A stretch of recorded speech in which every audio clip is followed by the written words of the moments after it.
Nicaragua's government continues to provide support to regions affected by Hurricane Iota and Tropical Depression Iota. Vote counting underway for Burkina Faso presidential election. The United Nations Children's Fund plans to send nearly 2 billion doses of COVID-19 vaccine to low and low-middle income countries.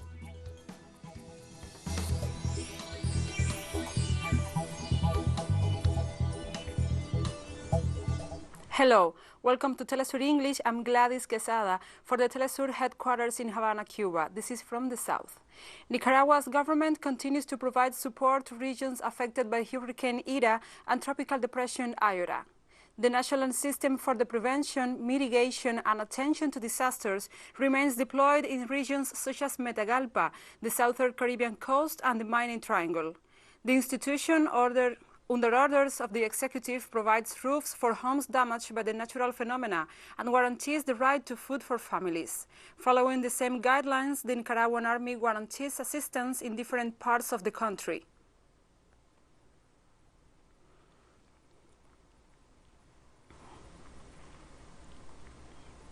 In the midst of the social and political crisis that Guatemala is experiencing, the Congressional Board of Directors issued a message to the nation stating that the passage of the 2021 budget was suspended. The president of the legislative body, Alan Gutierrez, assured that in the interest of safeguarding the governance of the country, the Congress decided to suspend the processing of the 2021 budget and it will not be sent to the executive branch. Rodriguez was accompanied by 16 deputies from different blocs allied to the government. According to local media, the message was recorded from the headquarters of the Ministry of Defense. However, the opposition pointed out that this maneuver is illegal and inappropriate.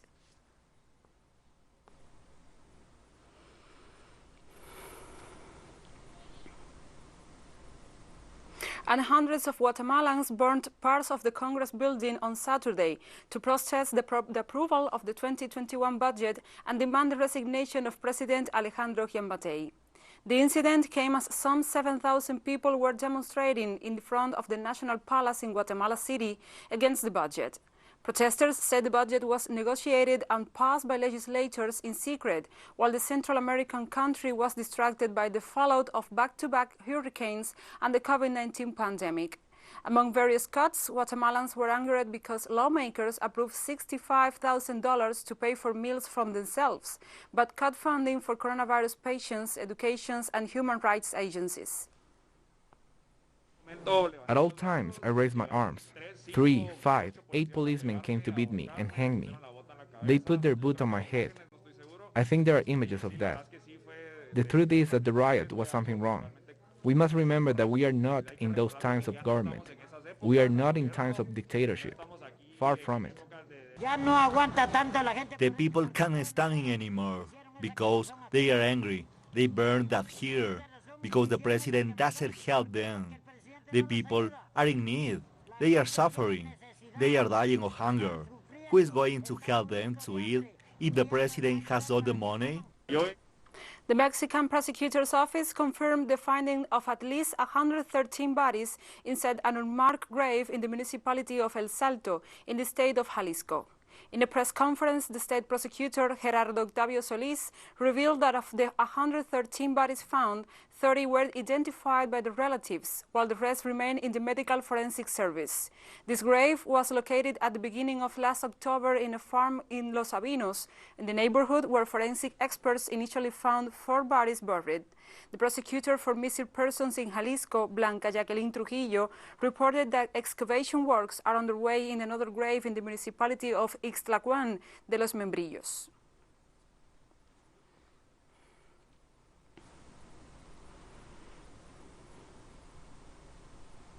In Brazil, where demonstrations against racial violence and against the murder of an Afro-descendant in the city of Porto Alegre continue. For the third consecutive day, dozens of residents in Sao Paulo, Rio de Janeiro, and Porto Alegre protest racial violence and reject the murder of young Afro-descendant João Alberto at the hands of security officials at a supermarket in Porto Alegre on 20 November. For this, the authorities announced the arrest of 2 security guards on charges of homicide by mechanical asphyxiation.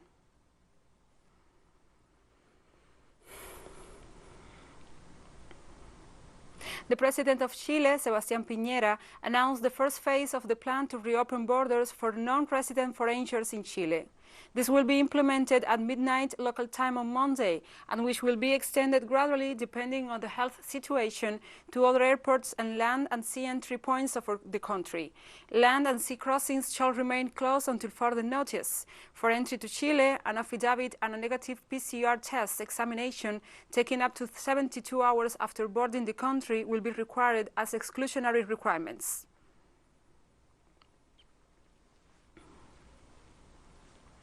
And we'll go now to a short break. Don't go away.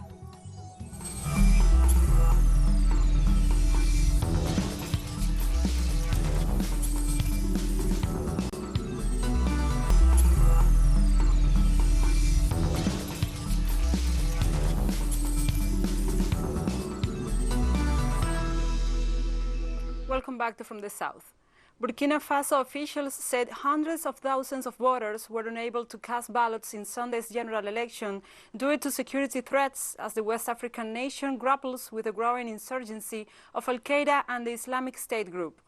An undisclosed number of troops were deployed for the presidential and parliamentary polls, which are widely expected to see President Roch Marc Christian Kabore re-elected.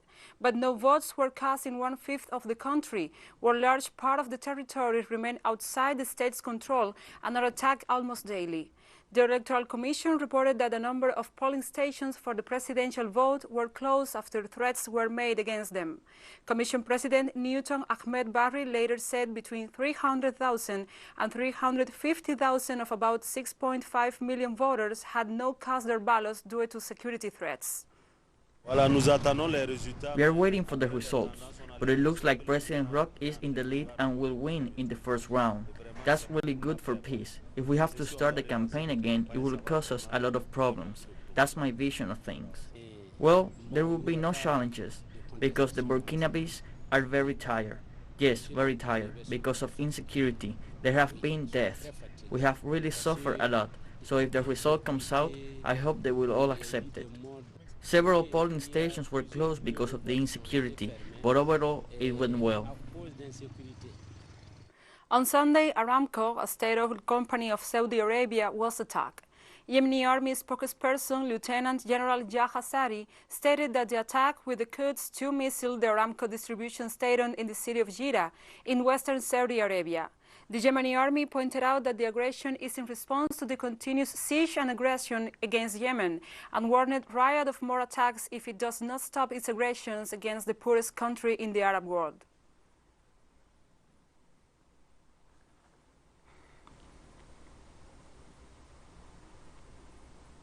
On Monday, Palestinian Prime Minister Mohammad Stayeh condemned Arab countries for holding talks to open embassies in Israel.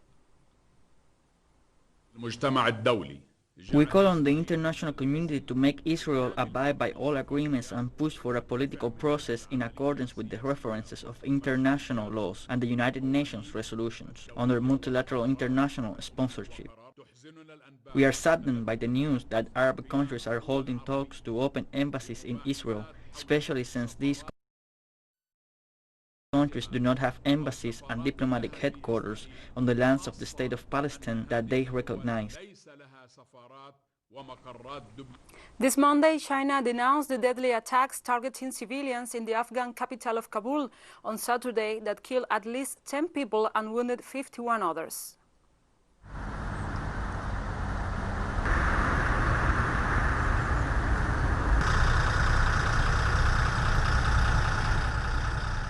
And staff at Shanghai's biggest international airport faced mass testing after a small outbreak of COVID-19 in the city was linked to several cargo handlers, with plans underway to vaccinate high-risk workers.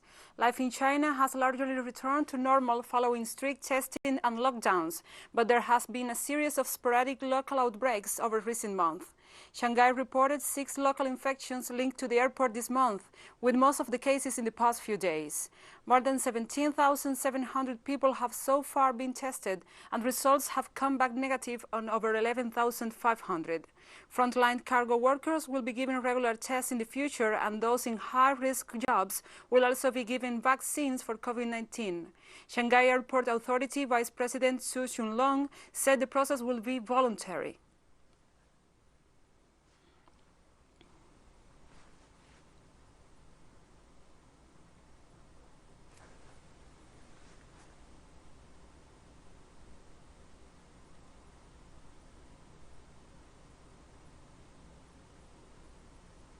Thousands of protesters have rallied in the Angolan capital, Luanda, demanding an end to government corruption and police violence. They have accused the government of failing to take decisive action against public officials accused of engaging in corrupt practices.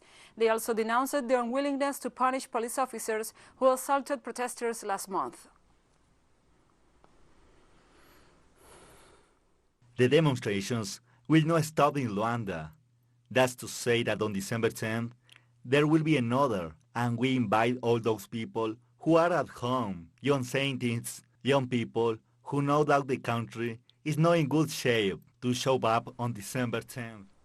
And also, Iran's foreign ministry has said it is willing to engage in a diplomatic exchange with the U.S., despite the many crimes that Washington has committed against the Persian nation in the last 4 decades. The future of relations between Iran and the United States is not simple, as America has committed repeated crimes against the Iranian people over the past 40 years. These are serious crimes, plus other crimes that they specifically committed. The martyrdom of General Soleiman is in this category. The list can neither be cut down nor forgotten. It is natural that between two members of the United Nations, there are well thought out exchanges within a known framework, but this does not mean that Iran will forget this list of crimes. And we have more stories coming up after this second short break, so stay with us.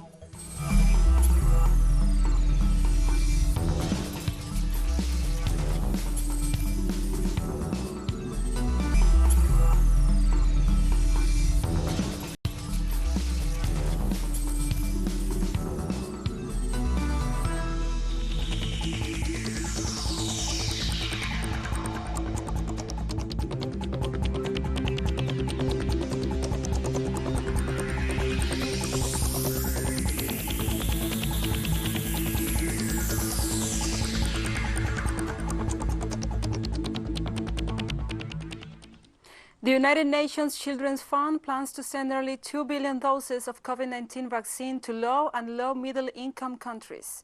UNICEF, along with the Pan American Health Organization and the International Air Transport Association, informed major global airlines of the expected capacity requirements and discussed ways to transport the drug by 2021. UNICEF plans to deliver COVID-19 vaccine doses to 92 low and low-middle income countries as part of the COVAX mechanism, a global initiative to cooperate with vaccine producers to ensure equitable access to immunization. The operation will be the largest and fastest UNICEF has ever undertaken.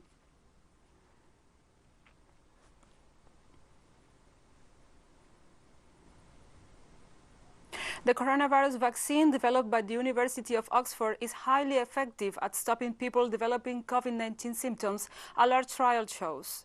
Interim data suggests that 70% protection, but the researchers say the figure must be as high as 90% by tweaking the dose. There are 2 results from the trial of more than 20,000 volunteers in the UK and Brazil.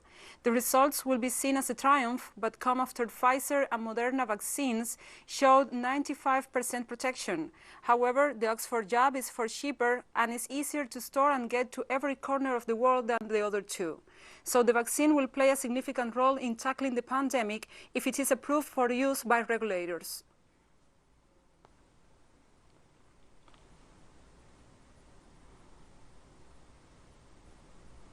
The United Nations warned Monday greenhouse gases in the atmosphere, the main driver of climate change, hit record heights last year and have continued climbing this year, despite measures to halt the pandemic.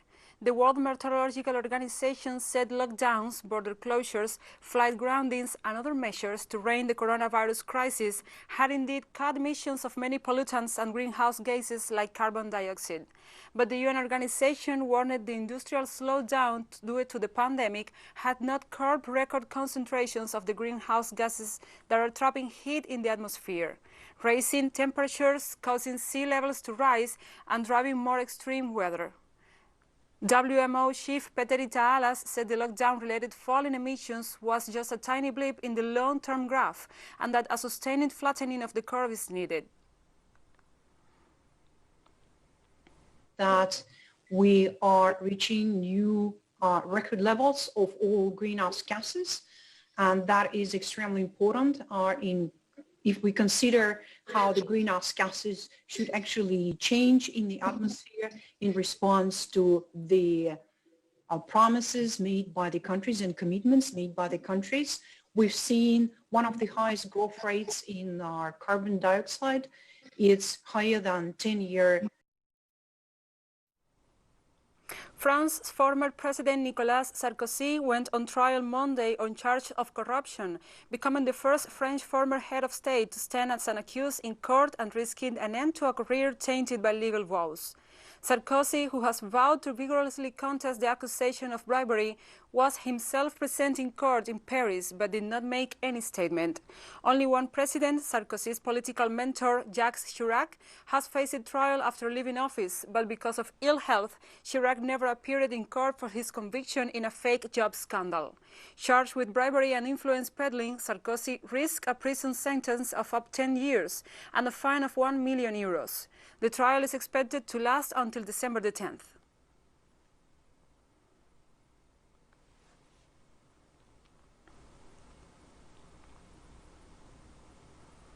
The Irish Prime Minister Michael Martin says he is hopeful that the outline of a Brexit trade deal between the UK and the EU will be agreed by the end of this week.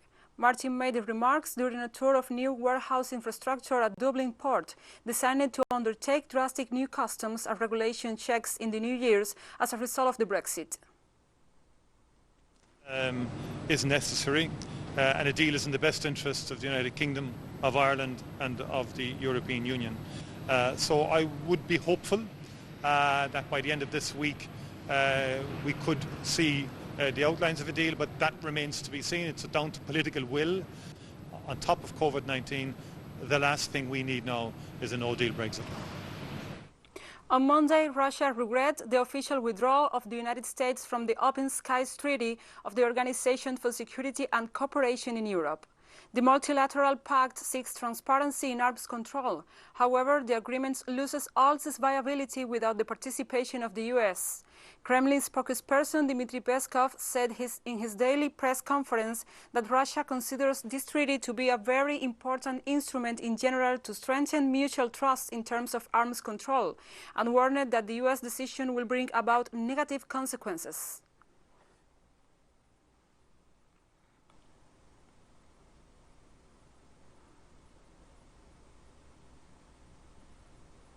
The U.S. President-elect Joe Biden will nominate the veteran diplomat Antony Blinken as his Secretary of State and Linda Thomas-Greenfield as Ambassador to the United Nations, moving forward on his campaign pledge to restore the U.S. as a leader on the global stage and rely on experts. Blinken and Thomas-Greenfield will bring deep foreign policy backgrounds to the administration, while providing a sharp contrast with Donald Trump, who distrusted such experience and embraced an America First policy. During the campaign, Biden severely criticized Trump's got-it-alone foreign policy and pledged to recommit to NATO and other global pacts, while promising to tap experts to fight the COVID crisis and other problems at home. America First has made America alone, Biden said in a town hall meeting in October.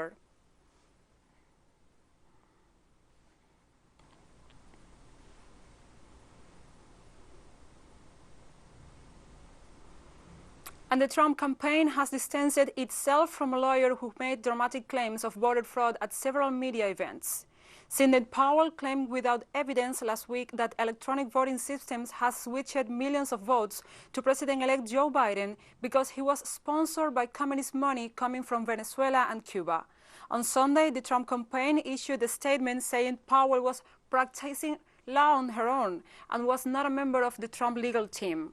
She's not a member of the Trump legal team. She's also not a lawyer for the president in his personal capacity, Trump campaign lawyers Rudy Giuliani and Jenna Ellis said in the statement. A tweet from President Trump earlier this month explicitly named her as part of the team, referring to her as one of his wonderful lawyers and representatives.